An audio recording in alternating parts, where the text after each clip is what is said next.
Assalamualaikum warahmatullahi wabarakatuh. Alhamdulillahirabbil alamin. Allahumma sholli ala sayidina Muhammad wa ala ali sayidina Muhammad adada ni'amillahi wa ifdhalih.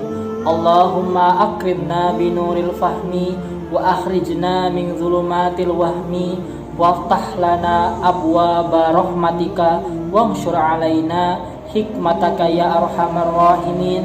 Subhanaka la ilma lana illa ma 'allamtana innaka antal alimul hakim. Allahumma hidayatal liswab. Amma ba'du. Yang terhormat pengasuh Pondok Pesantren Bina Insani, yang saya hormati Presiden Pondok Pesantren Bina Insani beserta jajaran kepengurusannya. Tak lupa juga yang saya hormati, saya sayangi dan saya banggakan seluruh maha santriwan dan maha santriwati yang mudah-mudahan senantiasa diberi kesehatan, lindungan, keberkahan, dan kemudahan dalam menjalankan aktivitas sehari-hari. Kedua, sholawat serta salam semoga tercurah limpahkan kepada baginda Nabi Muhammad SAW yang telah membawa kita dari zaman jahiliyah menuju zaman Islamiyah. Perkenalkan, saya Muhammad Nasrullah. Di sini saya akan membawakan sedikit kultum yang bertemakan pentingnya bahasa untuk menguasai pengetahuan. Apakah kita sadar bahwa pentingnya bahasa asing untuk ilmu pengetahuan sudah kita rasakan sejak kecil, sejak mengenyam pendidikan sekolah dasar? Dulu di sekolah dasar ada yang namanya muatan lokal bahasa Inggris. Di SMP kita sudah diwajibkan bahasa Inggris maupun bahasa Arab di tingkat sanawiyah. Begitupun SMA, kita juga diwajibkan bahasa Inggris dan bahasa Arab di tingkat madrasah aliyah. Lanjut ke perguruan tinggi, kita diwajibkan juga bahasa Inggris, bahasa Arab sebagai syarat lulus kuliah di tingkat jenjang pendidikan. Tak hanya sampai di situ. Ketika memasuki dunia kerja, banyak perusahaan yang mewajibkan pelamarnya mempunyai keahlian berbahasa asing, baik aktif maupun pasif. Nah, sama halnya ketika akan mendaftar pegawai negeri sipil.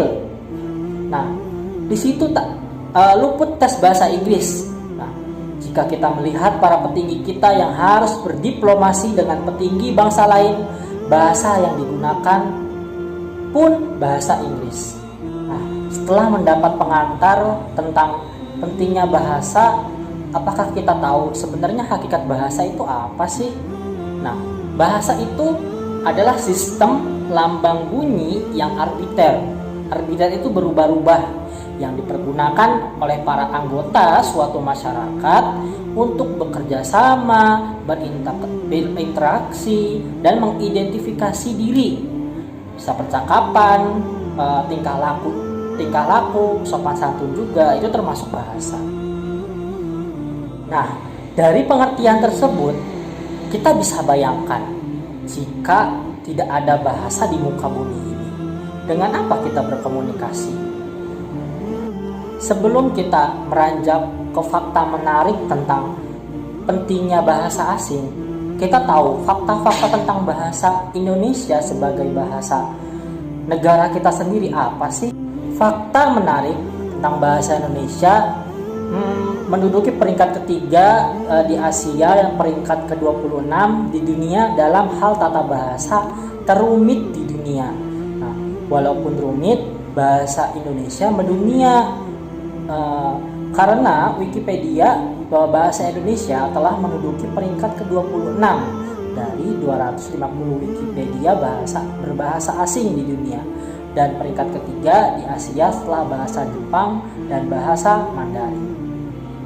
Kemudian dengan kita mampu berbahasa asing selain bahasa Indonesia. Nah, apakah itu menandakan tidak cinta Indonesia? Mampu berbahasa asing bukan berarti tidak mencintai bahasa ibu. Tak jarang seseorang yang aktif menggunakan bahasa asing disebut tidak mencintai Indonesia, tidak mencintai negara sendirilah, bahkan disebut melanggar Sumpah Pemuda 1928 yang berbunyi, kita satu bahasa, bahasa Indonesia. Saya tidak sepakat dengan hal tersebut. Jika kita lihat mengapa terdapat mata pelajaran bahasa Inggris pada kurikulum di Indonesia dan bahasa Inggris menjadi salah satu mata pelajaran yang terdapat pada ujian nasional, itu artinya pemerintah mendukung masyarakat Indonesia belajar dan cakap berbahasa asing. Coba kita lihat moto Duta Bahasa Republik Indonesia itu menyatakan apa? Beliau menyatakan bahasa Indonesia itu wajib, bahasa daerah itu pasti, dan bahasa asing itu perlu.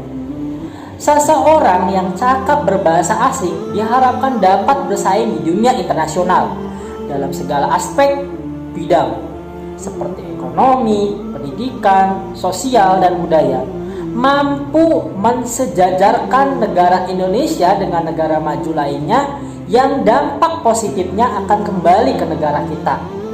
Karena kebutuhan itulah kita harus mencakap menggunakan bahasa asing. Lalu bahasa apa sih yang sering digunakan di dunia ini? Bahasa yang sering digunakan atau paling banyak digunakan di bumi adalah bahasa Inggris. Dengan penutur mencapai 500 jiwa, bahasa ini banyak diadopsi menjadi bahasa resmi di beberapa negara dan organisasi internasional. Tercatat ada 53 negara dan 10 organisasi internasional yang memakai bahasa Inggris sebagai bahasa resmi. Selain itu, hampir semua negara di dunia menerapkan bahasa Inggris sebagai bahasa kedua setelah bahasa nasionalnya masing-masing. Setelah kita tahu kepopuleran bahasa Inggris, apakah bahasa Arab tidak populer atau tidak perlu dipelajari? Nah, sederhananya seperti ini. Kita belajar Islam, sholat sehari-hari menggunakan bahasa Arab, syahadat bahasa Arab, membaca Al-Quran bahasa Arab. Kalau misalnya kita enggan mempelajari bahasa Arab, buat apa kita masuk Islam? Simpelnya seperti itu. Tapi di sisi lain, bahasa Arab mempunyai kepopuleran tersendiri. Apa populernya? Nah, jadi bahasa Arab bahasa yang banyak meminjamkan kosakatanya ke sejumlah bahasa di Eropa, utamanya bahasa Spanyol, Portugis, dan Sisilia. Bahkan sejak tahun 1974, bahasa Arab digunakan sebagai salah satu bahasa resmi di PBB loh, yang penuturnya hampir sekitar 300 juta jiwa. Menarik bukan? Setelah kita mengetahui pentingnya menggunakan bahasa asing, tujuannya apa, fungsinya apa, dan manfaatnya apa, lalu bagaimana cara kita menguasai suatu bahasa agar tercapainya tujuan kita dalam menguasai berbagai ilmu pengetahuan? Hal yang harus dilakukan adalah kita harus berkomitmen ya, untuk praktek melafalkan bahasa tersebut secara terus-menerus atau kontinu. Karena ada pepatah mengatakan practice makes perfect. Praktek membuat kesempurnaan. Oke. Selain itu, masih banyak media yang dapat kita gunakan seperti internet, membeli buku-buku bahasa, membaca komik atau cerita. Bahkan bisa langsung berkomunikasi dengan teman. Menonton film juga bisa, mendengarkan lagu, mendengarkan pidato dengan bahasa yang sesuai yang kita minati. Nah, ingat ya, awalnya komitmen. Tanpa komitmen semuanya tidak akan meningkat kemampuan kita. Nah, maka dari itu kita harus memanfaatkan waktu dan kesempatan dengan sebaik-baiknya untuk mempelajari bahasa.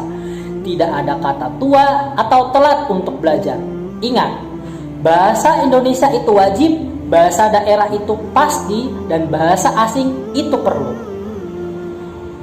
Pada intinya, bahasa adalah bukan suatu ilmu, tapi jembatan untuk mendapatkan semua ilmu adalah dengan bahasa.